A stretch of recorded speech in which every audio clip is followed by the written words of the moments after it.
जय बद्री केदारनाथ। दोस्तों बहुत बहुत स्वागत है आप लोगों का मेरे एक और यूट्यूब वीडियो पे। तो दोस्तों आज जैसा कि आप लोग जानते ही हैं कि 4 फरवरी हो चुकी है और 3 फरवरी तक की मेरी म्यूचुअल फंड पोर्टफोलियो अपडेट हो चुके हैं। तो चलिए बिना किसी देरी के सबसे पहले शुरू करते हैं मेरे इंड मनी ऐप के म्यूचुअल फंड पोर्टफोलियो से। तो इंड मनी ऐप के म्यूचुअल फंड पोर्टफोलियो में कल मुझे लगभग 23,800 रुपये का नोशनल गेन हुआ है और लगभग 2.5% और मुनाफा बढ़कर अब 35,400 रुपये हो गया है, लगभग 4.25%। Invested value is 9,30,000, current value is 9,66,000। 40,000 की SIP लगी हुई है जिसमें से 2,000 की कंप्लीट हो चुकी है SIP। पराग पार्क ने कल 1,900 रुपये का गेन दिया है, लगभग 5.25% का रिटर्न है इसमें। निपॉन लार्ज कैप ने कल 3,600 रुपये का रिटर्न दिया है, लगभग 6.25% का रिटर्न है इसमें। ICICI लार्ज कैप ने कल 3.25% का रिटर्न दिया है, लगभग 6.5% का रिटर्न है इसमें। कोटक मिड कैप में कल 1,000 रुपये का रिटर्न आया, लगभग 5.5% का रिटर्न। एडलवेस स्मॉल कैप में कल 1,000 रुपये का रिटर्न आया, लगभग 3.25% का रिटर्न। और HDFC मिड कैप में 759 रुपीज़ का रिटर्न आया है, लगभग 8.5% का रिटर्न है। एडलवेस मिड कैप में कल 824 रुपये का गेन हुआ है, लगभग 7.25% का रिटर्न है।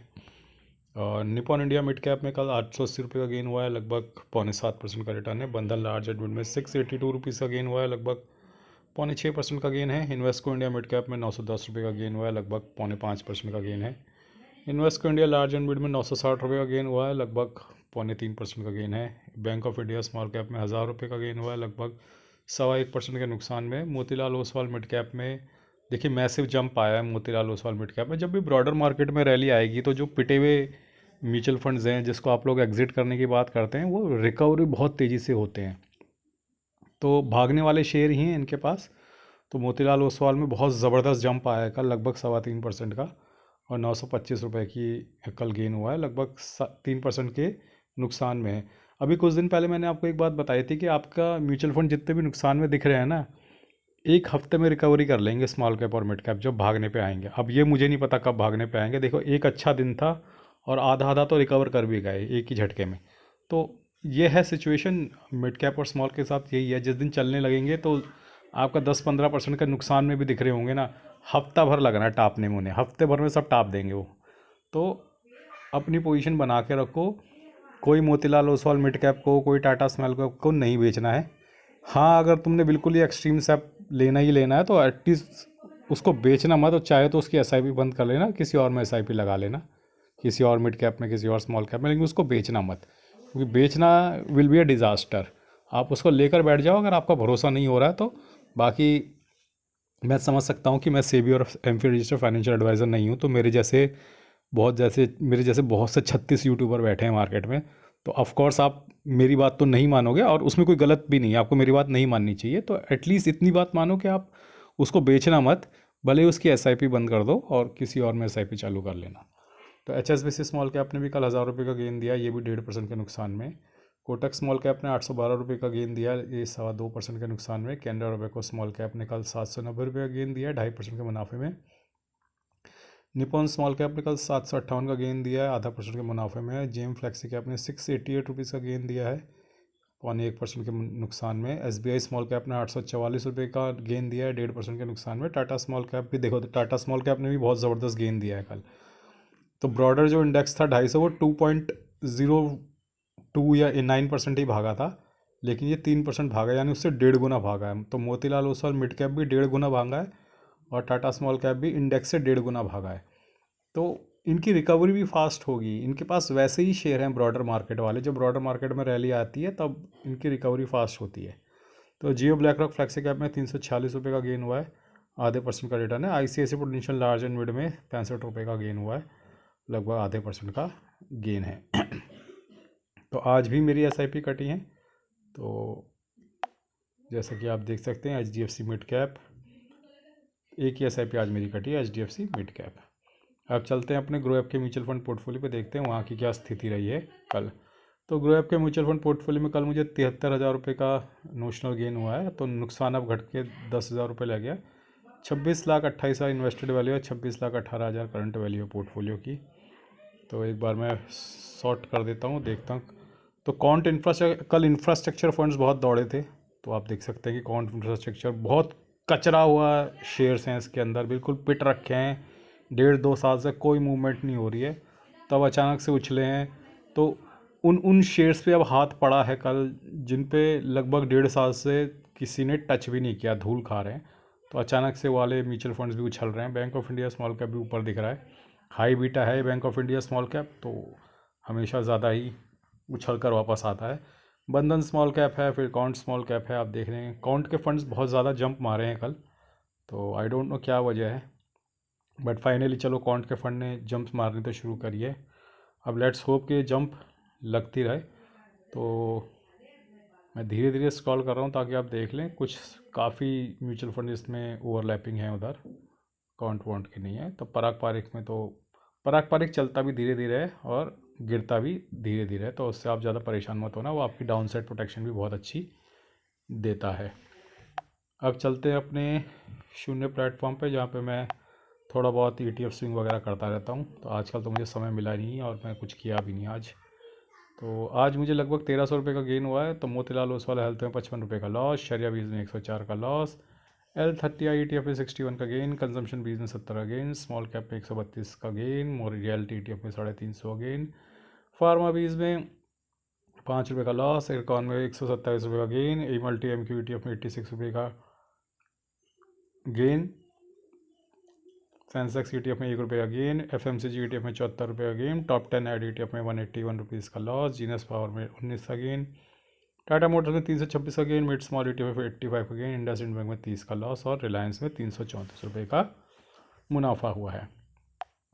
ओवरऑल अगर आप देखेंगे तो कंजम्पशन भी 3.25% के मुनाफे में है, रिलायंस जो है 3.25% के मुनाफे में है। तो रिलायंस का शेयर में ठीक ठाक प्रॉफिट होने लग गया, लेकिन क्योंकि ये शेयर है तो उसके कम से कम 8-10% का प्रॉफिट तो मुझे चाहिए ही होगा, इससे कम में तो शेयर को नहीं छोड़ सकता। ETF को 5% में छोड़ता हूँ, लेकिन इंडिविजुअल शेयर को मैं इतनी जल्दी नहीं छोड़ सकता। फार्मा बीज में 2.25% का प्रॉफिट है, मिड स्मॉल ETF भी ग्रीन हो गया है 0.1%, ई मल्टी MQ ETF भी आज ग्रीन में आ गया है, L30 ETF almost no positive no loss, Sensex no profit no loss, small cap ETF थोड़ा सा नुकसान में है, शरिया बीज 1.5% के नुकसान में, टॉप 10 एड ETF 0.1% के नुकसान में, रियलिटी ETF 2.25% का नुकसान है, health ETF 2.5%, FMCG 4%, IndusInd bank में अभी 4,000 का नुकसान है, टाटा मोटर्स 12,000 के नुकसान में है, इरकॉन अभी 3,000 और जीनस पावर 1900 के नुकसान में है। तो दोस्तों ये तो थी स्थिति मेरे शेयर्स और ETF के पोर्टफोलियो की, बल्कि ETF का ही पोर्टफोलियो, शेयर्स तो मैं ज़बरदस्ती बोल देता हूँ। और तब चलते हैं अपने इंडिसेस पे और देखते हैं आज निफ्टी 50 जो है 0.19% बढ़ा है, मिड कैप 50 जो है 0.65% बढ़ा है, मिड कैप 100 0.63% बढ़ा है और मिड कैप 150 0.60% बढ़ा है। अब कई लोग मेरे से कमेंट सेक्शन में पूछ रहे थे कि भैया आप ये mid cap 50, mid cap 100, mid cap 150 या स्मॉल कैप 50, स्मॉल कैप 250 ये क्यों बताते हो, ताकि आपको गैस लग जाए कि आपका पोर्टफोलियो कितना बढ़ने वाला है। और ये गैस तब है कि अगर आपका मिक्स पोर्टफोलियो है, ठीक है, large cap mid cap small cap वाला। अदरवाइज़ अगर आपका पोर्टफोलियो स्मॉल कैप हैवी है तो आप स्मॉल कैप इंडिसेस से अंदाज़ा लगा सकते हो। तो स्मॉल कैप 50 भी आज 1.73% बढ़ा है, स्मॉल कैप 250 0.76 और स्मॉल कैप 100 1.27% बढ़ा है। तो मोटा मोटा दोस्तों इससे अंदाज़ा ये लग रहा है कि आज भी हमारा पोर्टफोलियो अच्छा ग्रो करेंगे, क्योंकि आज ब्रॉडर मार्केट में रैली थी मिड कैप और स्मॉल कैप में। भले ही निफ्टी में इतना नहीं गेन होगा, लेकिन ब्रॉडर मार्केट में आज अच्छी रैली थी, खासकर स्मॉल कैप में तो बहुत ज़बरदस्त रैली देखने को मिल रही है। तो मुझे ऐसा लगता है कि लगभग 0.6 to 0.7% के आसपास ऑन एन एवरेज हमारा पोर्टफोलियो बढ़ेगा। देखो हमारे पास जो म्यूचुअल फंड होते हैं ना, उसका बेंचमार्क इंडेक्स किसी का वो भी होता है, निफ्टी स्मॉल कैप 50, किसी का स्मॉल कैप 250 होता है। तो मोटा मोटा मैं बड़े वाले को पकड़ लेता हूँ कि स्मॉल कैप में 250 को पकड़ लिया तो 0.76% और मिड कैप में 150 को पकड़ लिया तो 0.6%। तो 0.7 इसमें 76, उसमें 0.6 है, तो मैं 0.6 to 0.7 बोल रहा हूँ कि मोटा मोटा हमारा बढ़ जाएगा। हाँ, अगर वो दबे कुचले शेयर चले होंगे जो हमारे मिड कैप और स्मॉल कैप के अंदर हैं, तो पॉसिबिलिटी है कि हमारा इससे ज़्यादा चले। जैसे आपने कल देखा होगा कि Tata small cap, Motilal mid cap वो 1.5 गुना 2 गुना ज़्यादा चल रहे थे अपने इंडेक्स से। तो उनका इंडेक्स 2% ऊपर था, वो 3.5-3% 3.25% ऊपर थे। तो वैसा ही कुछ आज भी हुआ होगा। तो ताज्जुब मत कीजिएगा अगर आपका पोर्टफोलियो 1% के आसपास बढ़ जाए, क्योंकि ऐसा भी हो सकता है कि स्मॉल कैप इंडेक्स तो 250 सिर्फ 0.76% ही बढ़ा है, लेकिन आपके म्यूचुअल फंड के पास जो शेयर हैं वो चले हैं अच्छा, तो हो सकता है वो 1% से ऊपर जाए। जैसे कल टाटा स्मॉल कैप में भी हुआ, और आपने bank of India small cap में भी देखा, और आपने मोतीलाल मिड कैप में भी देखा। तो जो दबे कुचले म्यूचुअल फंड्स थे जो चल नहीं रहे थे, उनके दबे कुचले शेयरों में जान आई है और एकदम से वो बहुत तेज़ी से चढ़े हैं ऊपर की तरफ। तो ये तो थी स्थिति इंडिसेस की। बाकी FIDI का बाय सेल का डेटा देख लेते हैं। कल तो FI ने 5200 करोड़ की बाइंग करी है और 1000 करोड़ की बाइंग करी है DI ने कल, और आज का डेटा भी आ गया, 29 करोड़ की बाइंग करी है और 249 करोड़ की बाइंग करी है DI ने। तो दोस्तों कल ज़रूर बाइंग करी है FI ने, लेकिन आज का डेटा कुछ खास इम्प्रेसिव नहीं आया है, ठीक है। तो एहतियात बरत के रखिएगा। अभी भी बहुत सारे शॉर्ट्स अवेलेबल हैं FI के मार्केट में, और पोजीशन पलटने में उन्हें एक ही दिन लगेगा। तो बढ़ चढ़ कर भी सौदे मत खरीदना, आराम से धीरे धीरे अपना SIP के तरीके से थोड़ा थोड़ा खरीदते रहो, क्योंकि मार्केट में कब परिवर्तन आ जाएगा, कब चेंज आ जाएगा, आपको पता भी नहीं चलेगा। तो अभी भी पूरे तरीके से ख़तरा टला नहीं है, और ऐसा कोई ज़बरदस्त बाइंग दूसरे दिन तो नहीं आई है FI की। तो ऐसा नहीं है कि FI ने बिल्कुल ही मूड बदल दिया है कि अब भैया अब तो मैं ख़रीदता ही जाऊँगा। अगर ये 5200 करोड़ की जगह आज 2500 करोड़ भी आ गई होती तो भी ठीक था, लेकिन 5200 करोड़ से सीधा नेग्लिजिबल ही हो गई है। और अगर ये नेग्लिजिबल भी रह जाती है, मतलब ये ख़रीदे ना, मतलब FI ख़रीदे ना या हल्का फुल्का ख़रीदता है, तो भी अपना काम चल जाएगा, क्योंकि अपने यहाँ SIP तो आ ही रही है, तो अपने मार्केट ऊपर चली जाएगी। लेकिन जब ये बेचना शुरू कर देते हैं, मार्केट में शॉर्ट पोजीशन बना लेते हैं, तब समस्या आ जाती है। तो दोस्तों आज मार्केट में आपने देखा कि ITBs जो है बहुत तेज़ी से गिर रहे थे, और IT के स्टॉक्स में बहुत तेज़ गिरावट आ गई। तो मेरे पास तो इतना समय नहीं था, मैं देख नहीं पाया कि क्या वजह रही, लेकिन IT ने आज पूरे मार्केट की ऐसी तैसी कर दी। और IT का आपको पता है सबसे ज़्यादा वेट होता है निफ्टी में भी, और हमारी मार्केट में भी IT का बहुत वेट है।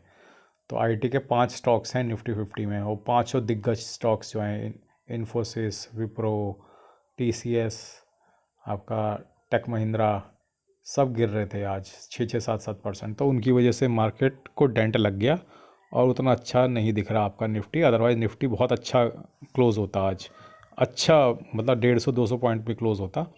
लेकिन अनफॉर्चुनेटली IT के डेंट की वजह से काफ़ी नुकसान हो गया निफ्टी को। तो दोस्तों मैंने कुछ म्यूचुअल फंड की बुक्स के लिंक दे रखे हैं, अगर आपको कुछ ख़रीदना हो फ्लिपकार्ट से तो मेरे लिंक के थ्रू जा सकते हैं। आज के लिए बस इतना ही। धन्यवाद। Good bye. जय बद्री केदार।